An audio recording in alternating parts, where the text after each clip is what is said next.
fédération, je confonds toujours. Il y a toujours un H quelque part à la FH. Voilà. Et sur la Convention nationale d'objectifs, je sais qu'il y a 3 fédérations. J'ai noté que les, Ça pose pas de soucis. que les sigles. Pardon? Des autorisations de droit d'image ou de quoi? Pas du tout.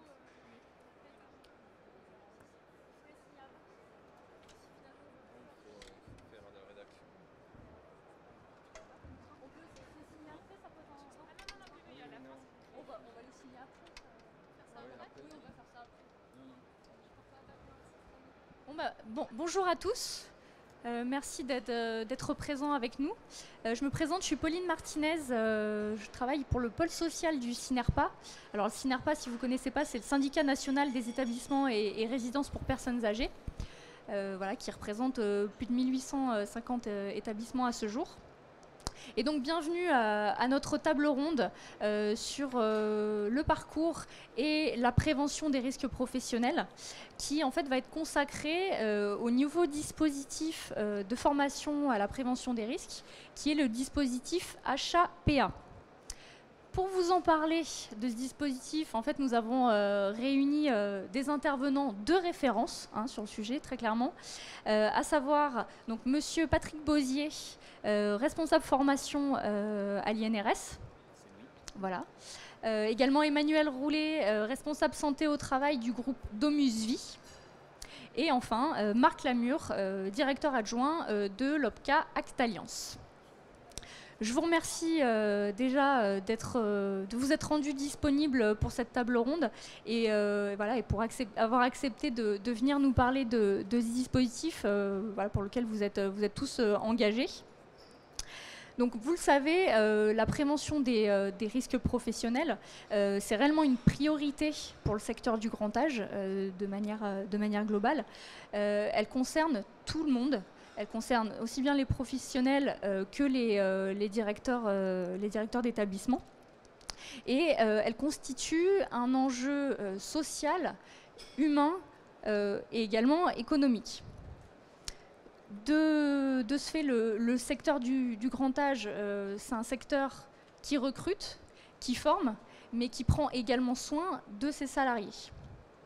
Donc, d'où cette réflexion menée depuis maintenant 2 ans, je crois, avec en fait une volonté de vraiment conduire une action globale sur la prévention des risques professionnels et surtout une action propre au secteur, puisqu'on s'est rendu compte que ce n'était pas forcément toujours des dispositifs adaptés à nos structures.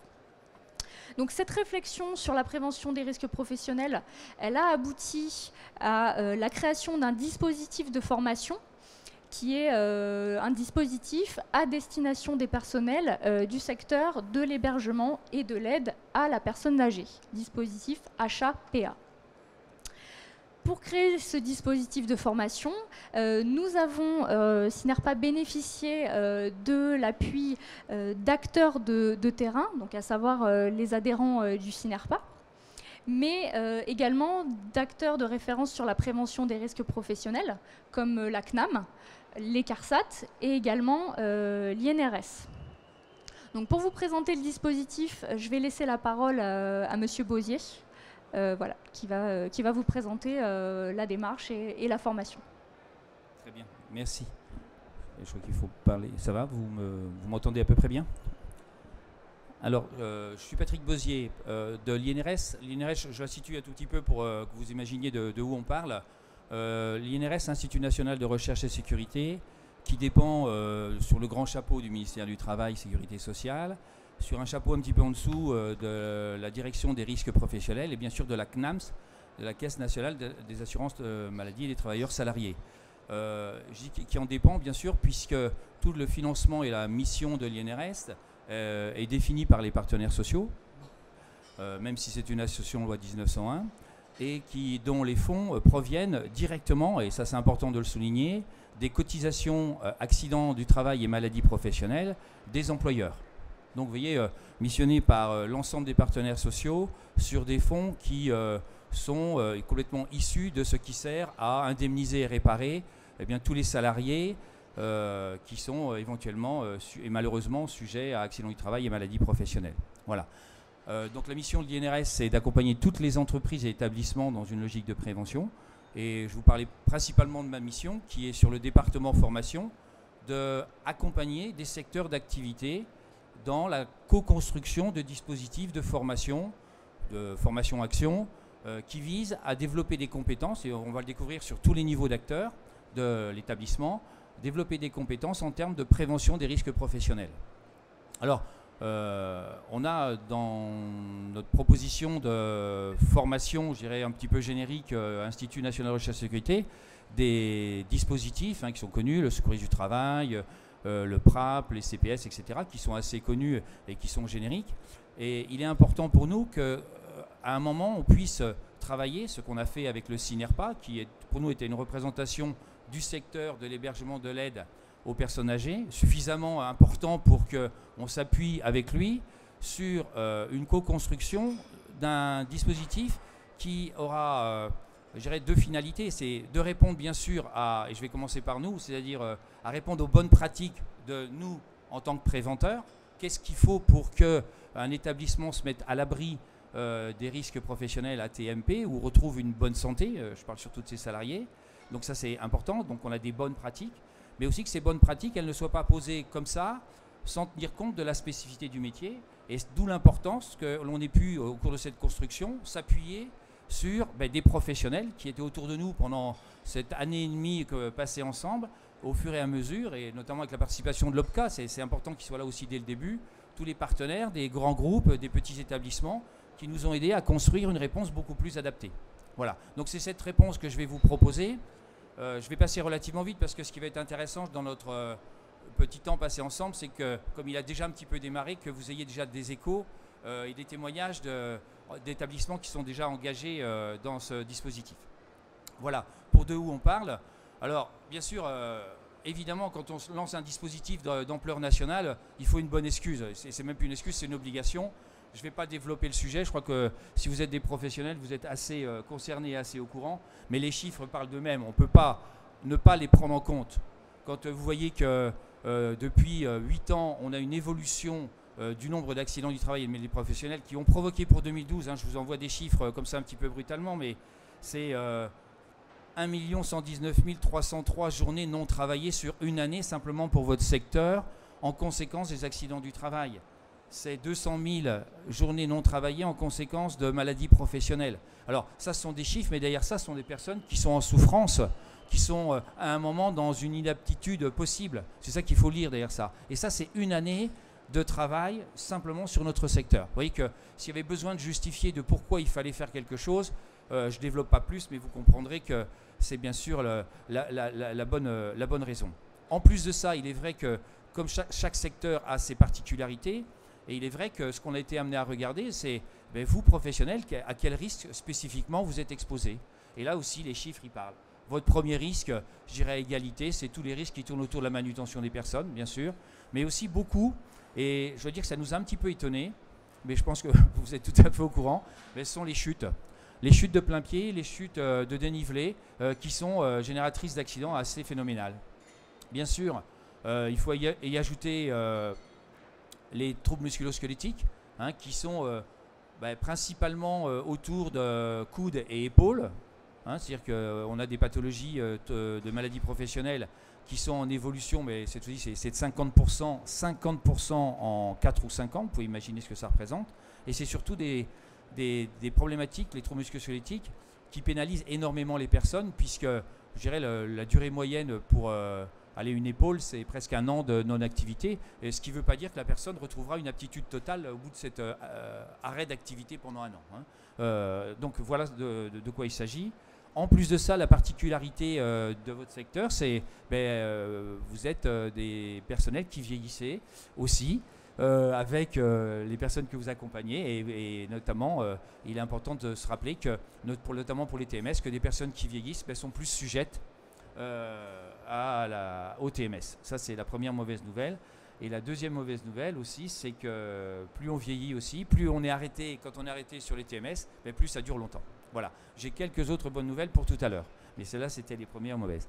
Au-delà de ça, ce qu'on voit beaucoup apparaître quand on vous rencontre, c'est l'apparition de problématiques dues à l'organisation qui s'appellent, qu'on intitule sur nos jargons risques psychosociaux, hein, qui apparaissent et qui sont revendiqués de plus en plus et qui sont bien sûr un des facteurs déterminants sur l'apparition de maladies qui paraissent peut-être que physiques, mais dont le facteur psychosocial est maintenant mis en évidence, c'est-à-dire les troubles musculo-squelettiques peuvent être autant de raisons d'ordre biomécanique ou physiologique, d'ordre organisationnel, d'ambiance au travail ou de pression mentale, voire de harcèlement.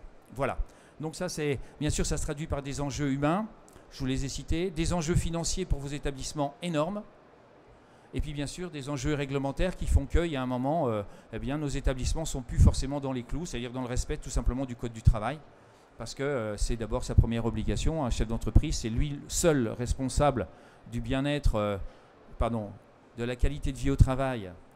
On se laisse aller, le bien-être, non, bien sûr que c'est dommage, mais ça pourrait l'être, de la qualité de vie au travail, mais surtout de la santé physique et mentale de ses salariés, et donc de l'importance d'agir. Donc face à cette situation, eh bien, la proposition, elle est de dire on peut miser sur différentes possibilités. La première possibilité, ça peut être faire des évolutions techniques, faire des évolutions organisationnelles. Bien sûr, elles vont être mises en place, mais là, le choix a été fait de mettre... de parier sur la compétence et sur la montée en compétence des acteurs, d'où la création d'un dispositif. Ça ne veut pas dire que c'est la seule solution, hein, de faire évoluer les compétences, mais c'est celle qu'on a choisie parce que c'est, à notre avis, cet échelon, ce maillon qui va justement permettre d'agir sur toutes les autres dimensions de l'entreprise, notamment la dimension organisationnelle et la dimension technique. Donc, vous voyez, la problématique, elle se pose tout à fait simplement, hein. Il y a... plus de 2000 établissements qui sont concernés aujourd'hui dans votre secteur, près de 200 000 salariés. Il s'agit, et ça vous verrez que c'est vraiment un imposé que l'on s'est donné parce que c'est pour nous, préventeurs, c'est une évidence.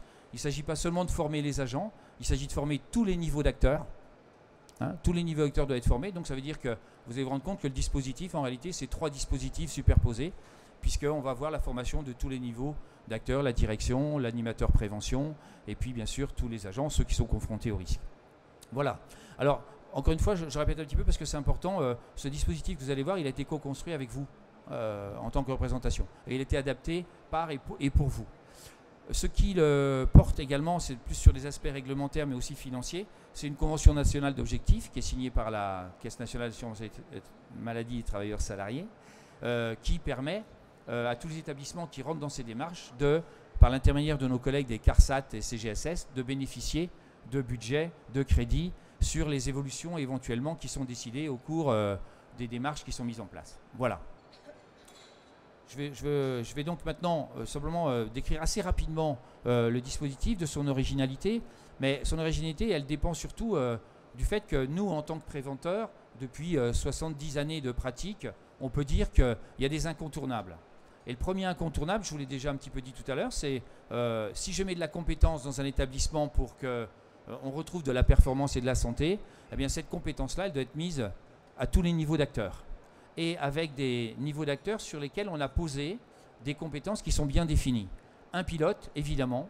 Donc généralement, c'est le chef d'établissement, mais si je suis dans un grand groupe, ça peut être un coordonnateur de secteur, régional ou autre. Mais il est évident qu'il y a besoin d'un pilote dans l'avion. Et ce pilote sera bien sûr appuyé sur un technicien qui lui va être formé donc sur un dispositif dont je vous parlais un petit peu plus longuement tout à l'heure, sur un dispositif qui est totalement créé par rapport à la spécificité de votre métier. C'est un animateur prévention des risques professionnels.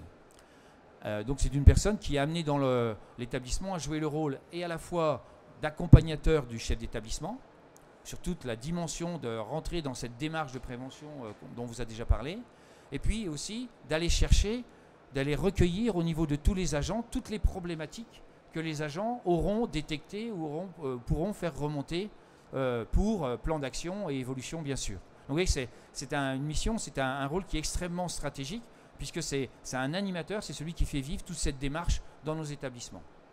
Et puis, alors je ne veux pas hiérarchiser, bien sûr, mais la personne la plus importante, pourquoi c'est la plus importante? Parce que c'est celle tout simplement qui est exposée aux dangers et aux risques. C'est celle qui se fait mal, c'est celles qui souffrent au travail, c'est-à-dire ce sont les agents, ce sont les personnes qui sont face à des accidents du travail et des maladies professionnelles. Et ces personnes-là, il est capital aussi que tous les établissements, ils leur proposent de monter en compétences sur être acteurs de prévention. Et là, il y a un dispositif qui existe déjà, je dirais, dans tout le secteur de la santé, qui s'appelle le dispositif PRAP, Prévention des risques et activités physiques, sanitaires et sociales, qui donne la possibilité à la personne d'être un réel acteur de sa propre prévention. Et bien sûr, s'il est réel acteur de sa propre prévention, il l'est pour son établissement. Donc, vous voyez, en réalité, ce dispositif, eh bien, c'est 3 dispositifs. Je vais vous les détailler très rapidement pour vous donner une représentation de quel investissement ça nécessite sur les postures. Mais ce que vous pouvez remarquer, c'est que si un établissement, quelle que soit sa taille, décide de rentrer dans une démarche de prévention, il se doit de rentrer sur cette logique de compétence. En deçà de ça, ça ne peut pas fonctionner. Un pilote, un directeur formé au management le plus évolué, Made in USA ou Japon, ce que vous voulez, dernier cri, ne suffira pas. Un ergonome psycho du travail, hyper spécialiste sur la démarche de prévention, posé un peu comme pompier de service, je le dis comme ça, dans l'établissement, et uniquement une démarche reposant sur lui, ça ne fonctionne pas. La formation uniquement des acteurs, en leur donnant une formation un peu geste et posture ou aide à la manutention, qui fait que à partir du moment où ils l'ont eu, s'ils sont mal, c'est quand même ce qui leur arrive, c'est bien leur faute, puisqu'ils ont eu la formation. Ça ne marche pas non plus. Et ça fait 50 ans qu'on le dit. D'accord ? Donc ce qui veut dire qu'il n'y a qu'une seule façon, et nous professionnels de la prévention, on le dit très fort, il n'y a qu'une seule façon que ça fonctionne, c'est tous ensemble et sur des niveaux de compétences qui sont bien définis. Ça va, ça choque pas personne ? Pas encore. Bon. N'hésitez pas au fur et à mesure à manifester. Alors, je balaye rapidement les dispositifs. Si nos directeurs d'établissement, ce qu'on leur propose avant de démarrer la démarche de prévention et d'envoyer quelqu'un en formation, c'est de venir et de se donner la possibilité d'assister à une journée d'information-formation qui vont lui donner tous les enjeux de ce que c'est que cette démarche et suffisamment de repères pour bien choisir le bon animateur prévention. Ça, c'est important puisqu'il va envoyer quelqu'un après en formation. Et puis bien prendre en compte tous les enjeux pour lui, pour son établissement, de ce qu'est la prévention. Ceux dont je vous ai parlé il y a quelques instants. Ça, c'est le directeur.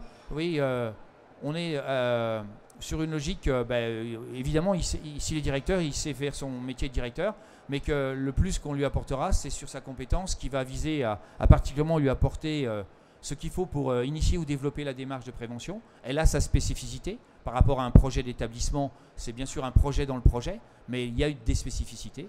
Et puis, il y a aussi un management de la santé-sécurité, notamment sur la gestion des compétences en prévention et sur la mobilisation de l'ensemble des acteurs. Et là, je mets tout de suite en perspective l'importance et la nécessité de travailler avec les instances représentatives, puisque, évidemment, ils sont en première ligne, les CHSCT, représentations professionnelles, sont bien sûr directement concernés. Voilà, pour la direction. L'animateur prévention, celui qui est au cœur de la démarche et qui fait vivre cette démarche, avec une double posture, le médiateur et celui qui va permettre de formaliser les remontées d'informations et les problèmes qui viennent du terrain. Et puis, c'est également la personne qui va être en charge de remonter cette information, organiser, planifier, au niveau d'une direction et d'un pilote, voire d'un groupe de travail qu'on conseille fortement de mettre en place, qui sera chargé de la mise en place, du suivi, voire de définir des priorités. Cette formation-là, c'est 6 jours de formation. Vous voyez, un animateur prévention, 6 jours de formation, 4 plus 2, plus une demi-journée en coaching individuel avec le formateur et le chef d'établissement. 2 grandes compétences développées. La première, c'est j'accompagne mon chef d'entreprise. Et la deuxième, c'est je suis capable d'évaluer les risques professionnels. J'ai une vraie compétence de VRP, c'est du jargon, évaluation des risques professionnels, c'est-à-dire tout ce qui est derrière le document unique et tout ce qui est c'est moi le référent prévention de l'établissement. Je fais une toute petite aparté si elle peut être faite. Mais c'est pas moi qui l'a fait, d'accord. C'est pas moi qui l'a fait. Sur le fait que le CINERPA... Alors, je peux la faire maintenant, il n'y a aucun souci, c'était prévu. Simplement sur le référent en prévention des risques professionnels, c'est devenu une obligation depuis 2011 pour les entreprises de désigner un référent sécurité dans toutes les entreprises, quel que soit leur effectif. Et donc, ce référent en prévention des risques professionnels est tout à fait à même de remplir cette fonction de référent sécurité.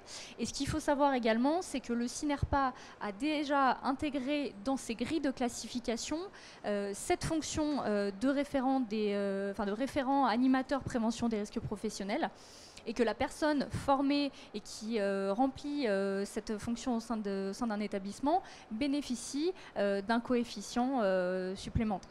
Oui. Voilà. Bien sûr. Et c'est important de le signaler parce que, travaillant avec tous les secteurs professionnels, c'est un des rares secteurs professionnels qui a eu le courage, au niveau de son organisation du collectif, d'afficher une fonction qui est valorisée au niveau du salaire. Alors, c'est important aussi de préciser qu'on ne se fait pas d'illusions. Je dis on, c'est nous ensemble, les professionnels comme vous, que sur un petit établissement, il ne s'agit pas de monopoliser une personne à temps complet sur ce type de fonction.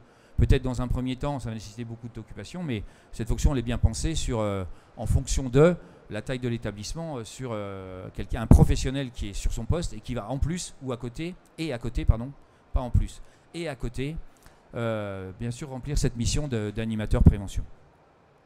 Voilà, la troisième condition de réussite, et donc le troisième acteur, celui qui est confronté au danger et au risque, c'est l'agent. Alors qu'il soit sur des postures qui soient plus proches de la personne aidée, ou qu'il soit sur des aspects techniques, même combat, même colonne vertébrale, même problématique de lombaire, donc même traitement et même formation proposée. C'est la formation prévention des risques et activité physique. Pourquoi on l'a choisie? Parce que, premièrement, elle semble complètement correspondre aux besoins, et en plus, elle est certifiante. Ça veut dire que ce sont des compétences qui sont reconnues par le réseau prévention et qui donnent des livrances de certificats, ce qui n'est pas négligeable pour nos salariés. Voilà. Donc les compétences qui sont proposées à travers 3 jours de formation, donc c'est conséquent, 21 heures de formation, eh bien c'est être capable de se situer en tant qu'acteur de prévention. C'est une vraie compétence de ergonome pour moi-même, je l'appelle comme ça. Je suis en capacité de regarder mon travail comme je ne l'ai jamais regardé, parce que je pose un regard de spécialiste de la prévention sur ma propre activité. Et je suis donc en capacité de détecter les dangers auxquels je suis exposé, et puis bien sûr d'en faire quelque chose, et notamment de remonter pour maîtriser le risque. Donc je me situe par là en tant que réel acteur de ma propre prévention, et bien sûr pour l'établissement, puisque effet de collectif. Et par le fait, donc, je participe à la maîtrise du risque, parce que si je sais, moi, où ça fait mal et comment ça fait mal, je sais aussi souvent comment je peux m'en sortir, qu'est-ce qui peut faire que je peux m'en sortir. Et j'ai aussi beaucoup de solutions à remonter. Donc c'est vraiment sur cette compétence-là qu'on l'outille un petit peu. Voilà. Voilà les 3 dispositifs. J'ai d'autres infos à vous passer, mais je préfère que, si j'ai pas le temps de les passer par la suite, c'est pas grave, mais que le témoignage de comment ça marche bien maintenant, il va être beaucoup plus concret et important. S'il y a un temps de questions, beaucoup. ce sera bien. Voilà. Alors c'est vrai que on a vu un petit peu comment fonctionnait ce dispositif de formation HAPA. Vraiment, l'objectif de ce dispositif, quand on l'a créé, c'était d'en faire un dispositif qui s'adapte réellement aux professionnels du secteur, qui soit également qui répondent aux risques professionnels que ces professionnels rencontrent tous les jours, et également que ce dispositif s'adapte à toutes les structures, qu'on soit un établissement indépendant, qu'on soit un groupe régional ou un grand groupe national. D'ailleurs, à ce sujet, je vais laisser Madame Roulet intervenir, puisque je crois qu'en tant que représentante du groupe Domus Vie, vous avez justement déployé ce dispositif HAPA dans l'entreprise, et vous allez peut-être pouvoir nous en parler un peu. Oui, tout à fait. Alors bonjour à tous. Vous m'entendez bien? Non? Oui. Bonjour à tous. Donc oui, je suis responsable santé au travail au sein de la direction des ressources humaines du groupe Domus Vie. Alors peut-être en quelques mots, le groupe Domus Vie, c'est 200 établissements sur le territoire national. C'est 46 structures d'aide à domicile, dont 13 SIAD, et ça représente un volume d'environ 12 500 salariés. Voilà, donc la prévention des risques professionnels pour le groupe Domus Vie, c'est vraiment un enjeu prioritaire, du fait de l'impact sur les métiers au quotidien. On attache également aussi vraiment une importance à la bienveillance de nos salariés, en écho aux valeurs du groupe, que sont l'audace, l'intégrité et le respect. Et ça commence bien sûr par l'amélioration des conditions de travail. Donc je vais essayer de vous donner un petit peu la façon dont nous on a donc déployé ce dispositif APA pour le groupe. Alors notre implication, elle s'est faite sur le dispositif en fait dès le début, dès 2012, par la participation au groupe de travail aux côtés du CINERPA, de la CNAMTS, de l'INRS, des CARSAT. Ensuite, on a pu donc participer à la première session de formation de formateurs, et Domusvie a souhaité dès le début en fait positionner un formateur parmi ses collaborateurs. Donc j'ai été désignée en 2014, l'an dernier, pour participer à cette première session et devenir formateur en prévention des risques professionnels. Suite à cela, on a pu donc avec l'organisme de formation en fait partenaire privilégié du groupe SDH Formation, collaborer et accompagner la réalisation d'un dossier de demande d'habilitation pour ensuite être autorisé à déployer la formation. On a reçu donc une réponse favorable pour ce dossier, ce qui nous permet aujourd'hui d'envisager un développement à l'échelle nationale.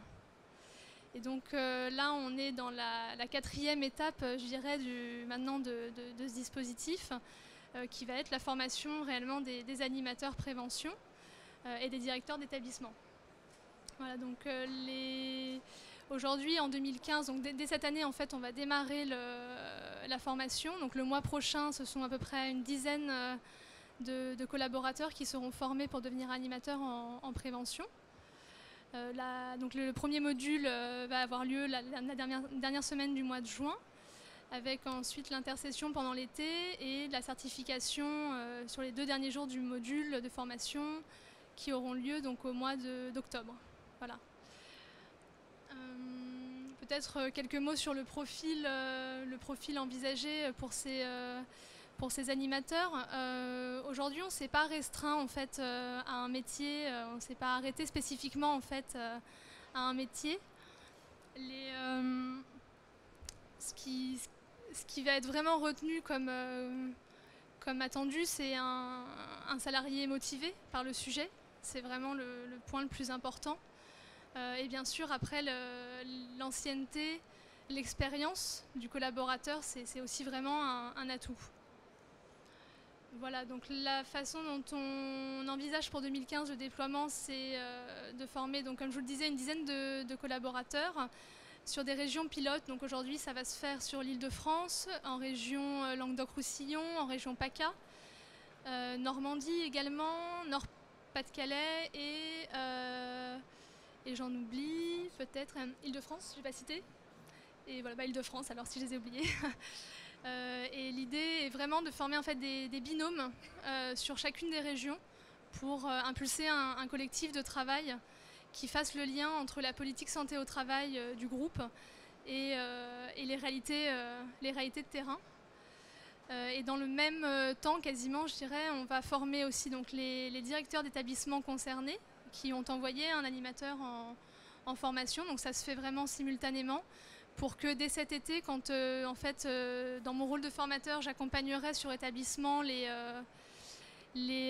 animateurs pour commencer à se saisir des outils qu'on aura vus en formation et à construire un projet de prévention. Donc tout le monde soit formé, comme le disait Patrick Bozier, vraiment à tous les échelons, aussi bien direction que l'animateur. Voilà, dans un premier temps. Merci pour cette intervention. Donc, on voit vraiment qu'en fait, ce dispositif, il est adaptable à toutes les structures, qu'on soit un établissement EHPAD, RSS ou également qu'on ait des services à domicile. C'est tout à fait envisageable. Concernant l'animateur en prévention, qui est un peu vraiment au centre de la démarche, j'ai peut-être juste une petite question à vous poser. Et parmi la salle, il y a peut-être des gens qui sont concernés. Voilà, je suis un professionnel dans un établissement, j'ai pas forcément de connaissances sur la prévention des risques professionnels. Voilà, je sais à peu près ce que c'est, mais j'ai jamais fait de formation sur le sujet. Est-ce que je peux quand même devenir animateur? Est-ce que c'est pas voilà, est-ce qu'il y a des prérequis voilà, que vous exigez? Par ton expérience, on va répondre en duo, oui. Alors oui, je vais du coup donner la réponse un petit peu pour la façon dont ça se passe au sein du groupe. Alors c'est vrai que la question étant vraiment un enjeu prioritaire, ça fait plusieurs années qu'il y a une prise de conscience au sein du groupe et une dynamique engagée. Donc les directeurs d'établissement sont déjà pour la plupart vraiment bien sensibilisés, informés sur le sujet. Après, pour un collaborateur, donc, certains sont aussi sensibilisés en ayant déjà participé à des groupes de travail. On a des projets qui sont menés aussi sur des structures avec des actions qui sont mises en place. Donc ils ont pu être impliqués comme ça. Et de toute façon, pour en fait participer à la formation d'animateurs, il y a un prérequis de formation qui est prévu. Qui s'appelle, l'intitulé de la formation, c'est acquérir des bases en prévention.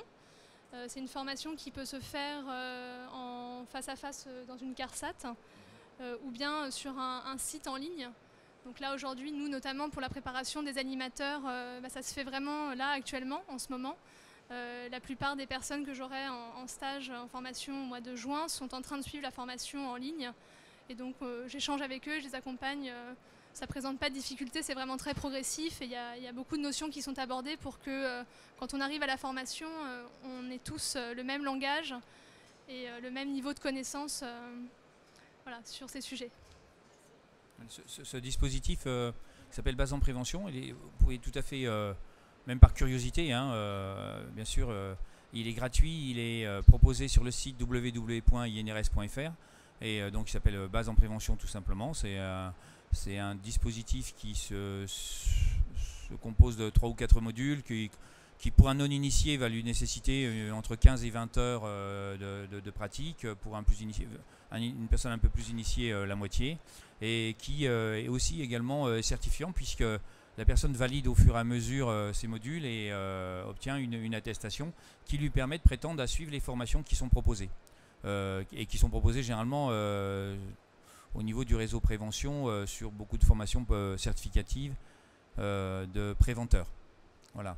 Sur les compétences qui sont développées pendant la formation, on est très clair que la formation elle est assez ambitieuse. En 6 jours de formation, notre animateur prévention sera en capacité non seulement d'être dans une logique d'animation de projet et d'équipe de projet de prévention, et il est formé pour ça, et plus spécifiquement sur l'évaluation des risques, il sera en capacité d'utiliser des outils complètement adaptés au secteur sur l'évaluation des risques liés à l'activité physique, les TMS, mais aussi à lancer une dynamique autour des risques psychosociaux, sur l'animation de groupes de questionnement et de travail sur notamment ces risques-là. Donc c'est une formation assez complète et je crois que on l'a bien dit juste avant, Emmanuel l'a bien proposé, je crois que la qualité la plus importante c'est d'être motivé et de se sentir avant de démarrer la formation soutenu par sa direction dans la démarche avant de rentrer en formation et surtout après la formation, puisque ce binôme de pilote et d'animateur que vous allez être si cette formation-là vous intéresse, il est capital au bon fonctionnement de la formation. J'avais une question complémentaire à vous poser justement. Vous parliez de la formation des agents, enfin des professionnels globalement, donc hors animateurs en prévention. Ma question c'était, est-ce que ces agents peuvent être formés directement par l'animateur? Voilà, quel est le fonctionnement? Alors, et à la demande des partenaires, comme je vous l'ai dit, on l'a co-construit ensemble. Il est apparu sur la plupart des professionnels et surtout sur les petits établissements une nécessité qui était d'avoir un animateur prévention, ça c'était évident, mais d'avoir un formateur qui soit en charge de former ses collègues à la formation, à la prévention des risques et à l'activité physique, à la manutention des personnes. Ça leur paraissait ambitieux et pas forcément nécessaire, dans la mesure où ils ont l'habitude un peu d'externaliser cette pratique-là au niveau d'organismes de formation qui sont certifiés. Donc le dispositif d'animateur qu'on a construit ne prévoit pas d'aspect de positionnement pédagogique sur cet animateur qui sera à la disposition de ses collègues pour les former. Par contre, il a des dispositifs existants et on a construit, à votre demande d'ailleurs, une passerelle d'une formation qui vient compléter celle de l'animateur et qui permet aux personnes animateurs prévention d'accéder à la certification de formateur PRAP qui par contre sont sur des profils de formateurs d'acteurs prévention. Voilà. Vous parliez de passerelle, justement. La question que je me pose, c'est j'ai déjà fait, admettons, je suis professionnelle, j'ai déjà fait la formation PROP 2S. Est-ce que, justement, cette formation, elle est réellement utile? Est-ce que j'ai des dispenses de formation pour certains modules qui ont déjà Bien été... sûr. Alors, ça me permet, puis là je peux comme ça vous donner un deuxième élément, parce que on parle d'habilitation, de certification depuis un petit moment. Alors, ce qu'il faut savoir, c'est que toutes les formations, puis comme ça permettra de faire le lien, je pense, avec les financements. La CNAMS, la Caisse nationale d'assurance maladie travailleurs salariés, et même, je dirais un petit peu plus général, hein, sur la fonction publique, notamment territoriale, s'appuie sur le réseau prévention en termes de reconnaissance, enfin de besoin de reconnaissance en termes de formation. Donc ce qui veut dire que le réseau prévention, alors quand je parle de réseau prévention, vous avez l'INRS, vous avez toutes les CARSAT, CGSS, c'est la délégation régionale de la Caisse et de la direction des risques professionnels. Nous dispensons des formations bien sûr en direct, mais notre rôle plus spécifiquement, c'est de travailler sur la co-construction et l'ingénierie. Évidemment, quand il s'agit de former l'ensemble des acteurs de tous les secteurs d'activité, on va se reposer sur deux acteurs. Les acteurs, ça va être vous les formateurs internes, si vous avez décidé de faire des formateurs internes, ou alors les formateurs d'organismes de formation. Mais par contre, nous, on tient absolument, je dis nous, c'est Réseau Prévention, hein, à garder et à rester garant de la qualité de la formation pour vous, établissement. Et pour ça, on a mis tout un système de qualité et de garantie de la formation à travers la certification de tous les acteurs. Ça veut dire que toutes les formations sont certifiantes et donc donnent droit, à l'issue des formations, après évaluation, à la délivrance d'un certificat reconnu par le réseau prévention. Et donc ça, c'est la première garantie, c'est-à-dire que tous les acteurs, formateurs, animateurs sont sur des dispositifs qui sont certifiants. Et puis la deuxième garantie que l'on prend, c'est que tous les organismes qui vont être porteurs, alors soit les établissements, soit les organismes de formation, devront être non pas certifiés, eux, mais habilités. C'est une logique d'agrément qui fait qu'ils s'engagent par le fait à donner toutes les bonnes conditions aux animateurs et aux formateurs pour remplir leur mission une fois qu'ils sont engagés dans la démarche. Mais ce qui permet aussi d'être repérés comme, je veux dire, les bons élèves de la prévention au niveau de tout ce réseau prévention, CARSAT et autres, comme quoi ce sont des établissements qui sont officiellement engagés. Et donc ça, c'est toute une logique d'habilitation qui nous permet aussi de gérer l'ensemble du système à travers un outil de gestion qui nous permet de voir, d'évaluer l'évolution de ce dispositif, sur les plans qualitatifs ou quantitatifs. Donc vous voyez, pour nous, ça nous a semblé extrêmement important dans cette logique d'évolution des compétences aujourd'hui, hein, et de la reconnaissance des compétences, d'avoir des dispositifs qui soient certifiants et que chaque établissement et chaque personne du métier soit garantie du fait que si une formation lui est donnée, elle est obligatoirement donnée par quelqu'un qui est qualifié et certifié. D'accord, merci. Justement, voilà, on va faire le lien avec l'aspect financement de la formation, puisque évidemment ça a un coût. Justement, donc la formation à la prévention des risques professionnels de manière générale est un axe prioritaire de formation dans la branche depuis de nombreuses années. Ce dispositif de formation fait partie de cette démarche. Voilà, justement, Marc, pour l'OPCA, qu'en est-il au niveau du financement de cette formation ?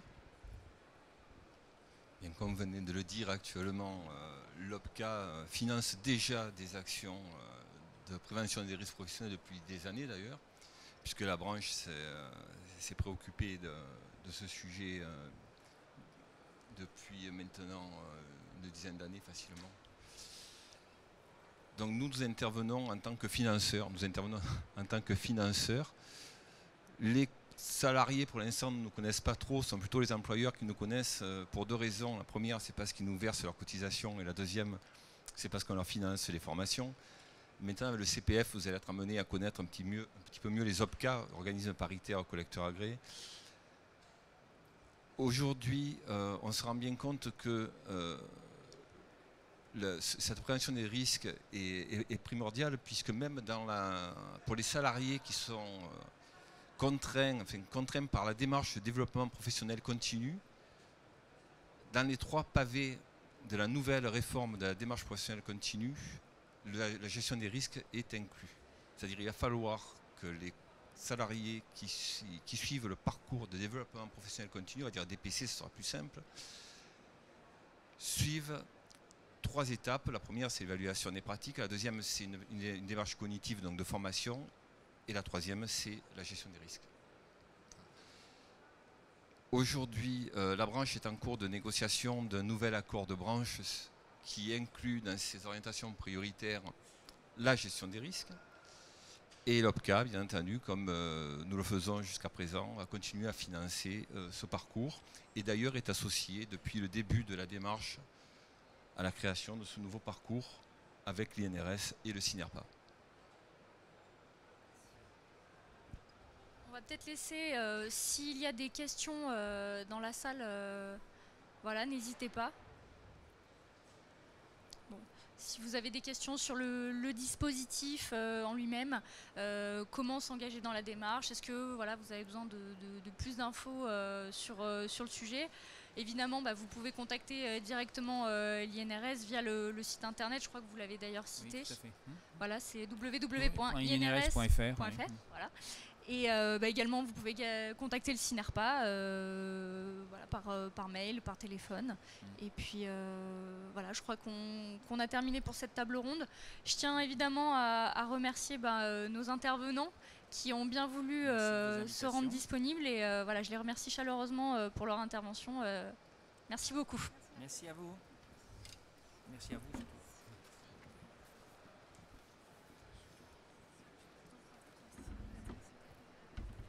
Avec grand plaisir. Non, non, non.